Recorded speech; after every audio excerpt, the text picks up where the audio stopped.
Essa lei, ela é desse ano, né? Essa lei que foi publicada prevendo aí até os critérios, né, para que a empresa, os requisitos, né, para até ter uma certificação da empresa que ela presta um bom trabalho nesse sentido, que ela se preocupa com o trabalhador, principalmente com a saúde mental dele. É uma lei a lei 14.831, que foi sancionada em março desse ano, né? É uma lei recente ainda. É uma lei recente. Na verdade, antes dessa lei especificamente, nós sempre existiu na legislação brasileira normas e princípios que obrigam as empresas a responsabilizar pela saúde do trabalhador de uma forma geral. Nós temos a Constituição Federal, né, que estabelece normas de direito do trabalho que obrigam as empresas, né, a reduzir os riscos inerentes ao trabalho. Nós temos o princípio da dignidade da pessoa humana, né, que também obriga a empresa a ver os empregados como pessoas, né, como seres humanos e não como máquinas. Aliás, eu queria só fazer um parênteses que eu achei interessante. Eu estava fazendo uma relação entre os recursos humanos e os recursos materiais das empresas.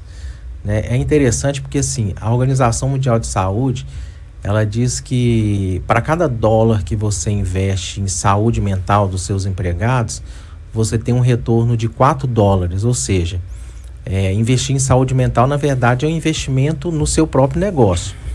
Mas é interessante porque, assim, a gente vê a questão da cultura corporativa.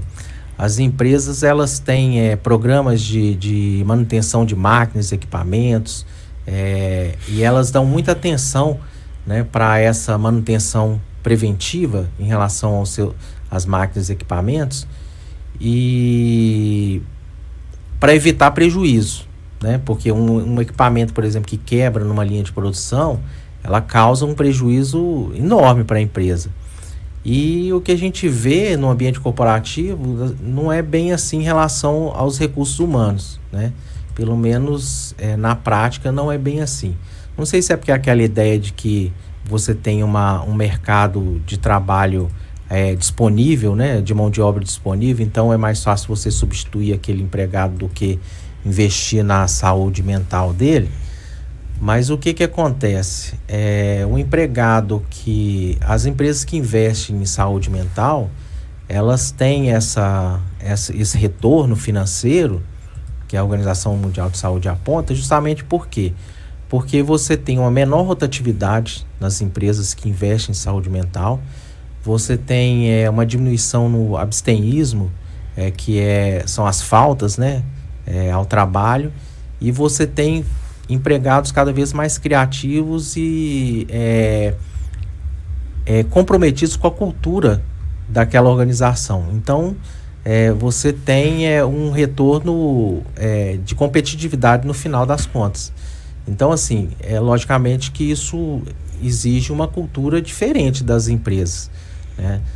Nos Estados Unidos, na Europa, você já tem esse movimento há muito tempo, né? Desse investimento, dessa preocupação com a saúde mental dos trabalhadores. Aqui, essa lei, né, que você mencionou, ela, na verdade, ela não cria uma obrigação para as empresas.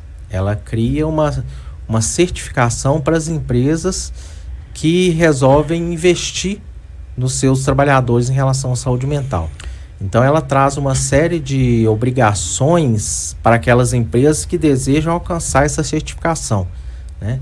Aí a gente lembra, na época, alguns anos atrás, a corrida das empresas para alcançar as certificações de ISO 9000, 9001, etc., que são certificados de qualidade.